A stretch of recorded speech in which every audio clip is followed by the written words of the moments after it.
Hi hello నమస్తే welcome to Srini world. ఇవాల్టి మన వీడియో వచ్చేసి ఎన్నో ఆరోగ్య ప్రయోజనాలున్న డ్రై ఫ్రూట్ లడ్డు.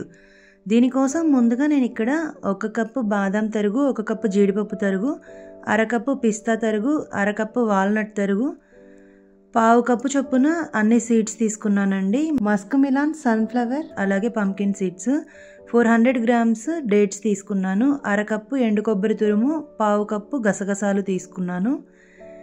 అలాగే గోందండి, చెట్టు బంక అంటారు కదా, ఇది ఒక 50 గ్రామ్స్ తీసుకున్నాను.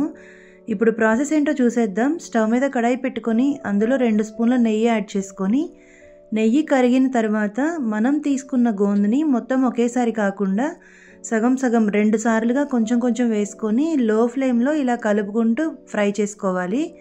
ఇది ఇలా ఫ్రై అయిన తర్వాత చూస్తున్నారు కదా, ఇలా పొంగుతుందనమాట, సగ్గుబియ్యం లాగా అవుతుంది. ఇలాగే మిగిలిన గోందు కూడా ఫ్రై చేసుకొని ఒక ప్లేట్లోకి తీసుకోవాలి. ఇప్పుడు అదే కడాయిలో మరికొంచెం నెయ్యి యాడ్ చేసుకొని కట్ చేసి పెట్టుకున్న నట్స్ ఉన్నాయి కదా, జీడిపప్పు, బాదం పప్పు, వాల్నట్స్ అలాగే పిస్తా, ఇవన్నీ యాడ్ చేసుకొని లో ఫ్లేమ్లో కలుపుకుంటూ మంచి సువాసన వచ్చి కలర్ చేంజ్ అయ్యేంత వరకు ఫ్రై చేసుకోవాలి. ఇవి లో ఫ్లేమ్లో ఫ్రై చేసుకుంటేనే అన్నీ క్రంచీగా చాలా బాగుంటాయి. ఇవి ఇలా వేగిన తర్వాత చూసారు కదా, కలర్ అయితే చేంజ్ అయిపోయాయి. ఇప్పుడు వీటన్నింటినీ ఒక ప్లేట్లోకి తీసుకుందాం.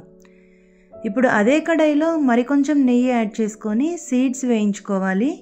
ఇక్కడ నేను melon seeds, pumpkin seeds, sunflower seeds తీసుకున్నాను. పుచ్చకాయ విత్తనాలు, గుమ్మడి విత్తనాలు అలాగే పొద్దుతిరుగుడు విత్తనాలు, వీటన్నింటినీ కూడా లో ఫ్లేమ్లో పెట్టుకొని కలర్ చేంజ్ అయ్యేంత వరకు ఫ్రై చేసుకోవాలి. చూసారు కదా, ఇవి కూడా బాగా వేగిపోయాయి. ఇప్పుడు వీటిని కూడా సేమ్ ప్లేట్లోకి ట్రాన్స్ఫర్ చేసుకుందాం. ఇప్పుడు ఇందులోనే కొబ్బరి తురుము యాడ్ చేసుకుంటున్నానండి. ఇక్కడ నేనైతే పొడవుగా ఉండే ఎండు కొబ్బరి తీసుకున్నాను. ఇవి ఎందుకంటే తింటూ ఉంటే తగులుతుంటే బాగుంటుందని చెప్పేసి ఇవి తీసుకున్నాను. వీటిని లో ఫ్లేమ్లో డ్రై రోస్ట్ చేసుకోవాలి. ఇవి వేగిన తర్వాత దీన్ని కూడా ప్లేట్లోకి తీసుకొని గసగసాలు కూడా వేసి వేయించుకోవాలి. గసగసాలు చాలా తక్కువ టైంలో వేగుతాయండి. చూసారు కదా, ఇలా చిటపటలాడుతూ ఉన్నప్పుడు వీటిని ఒక ప్లేట్లోకి తీసుకోవాలి. ఇంతేనండి, ఇంకా వేయించుకునేవైతే రెడీ అయిపోయాయి. ఇప్పుడు డేట్స్ ఫ్రై చేసుకోవాలి. డేట్స్ ఏమంటే నేను ఇక్కడ కిమియా డేట్స్ ఉంటాయి కదా, సాఫ్ట్గా ఉంటాయి, అవి తీసుకున్నాను. గింజలు తీసేసి యాడ్ చేసుకున్నాను. మీరు నార్మల్గా లైన్ డేట్స్ అలాంటివి తీసుకుంటే కొద్దిగా వాటర్ యాడ్ చేసుకొని మిక్సీ చేసుకోవాలి. ఇవి సాఫ్ట్గా ఉంటాయి కాబట్టి మనం స్టవ్ మీద పెట్టి ఇలా గరిటెతో మ్యాష్ చేస్తేనే సాఫ్ట్గా అయిపోతుంది. దీన్ని ఒక 5 మినిట్స్ మ్యాష్ చేసుకుంటూ ఫ్రై చేసుకున్నామంటే ఇలా అయిపోతుందండి ముద్దలాగా. ఇప్పుడు ఇంకా స్టవ్ ఆఫ్ చేసుకొని ఇందులో వేయించి పెట్టుకున్న నట్స్, సీడ్స్ ఉన్నాయి కదా, అవి మొత్తం యాడ్ చేసుకోవాలి. ఎండు కొబ్బరి తురుము అలాగే గసగసాలు కూడా.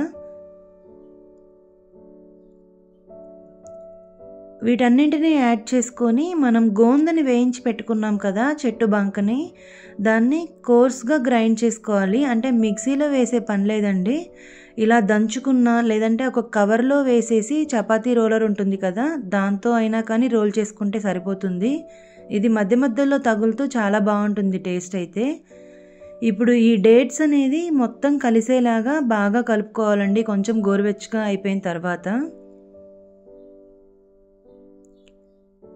చూస్తున్నారు కదా, ఇలా బాగా కలుపుకొని ఇందులో 1 టీ స్పూన్ యాలకుల పొడి ఫ్లేవర్ కోసం యాడ్ చేసుకోవాలి.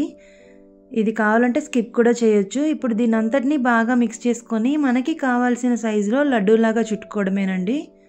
ఇక్కడ నేనైతే చిన్న సైజు లడ్డూలు చేస్తున్నాను, పిల్లలు తినడానికి కూడా కంఫర్ట్గా ఉంటుంది అని చెప్పేసి. చూసారు కదా, ఇంతేనండి, మనకి డ్రై ఫ్రూట్ లడ్డు అయితే రెడీ అయిపోయింది. ఇది హెల్త్కి, స్కిన్కి, హెయిర్కి అన్నిటికీ కూడా చాలా మంచిది. ఎన్నో ఆరోగ్య ప్రయోజనాలు ఉంటాయండి. తప్పకుండా మీరు కూడా ట్రై చేసి మీకు ఎలా వచ్చిందో కమెంట్స్లో తెలియజేయండి. ఈ వీడియో మీకు నచ్చినట్టయితే వీడియోని లైక్ చేసి మీ ఫ్రెండ్స్ అండ్ ఫ్యామిలీకి షేర్ చేయండి. Thank you.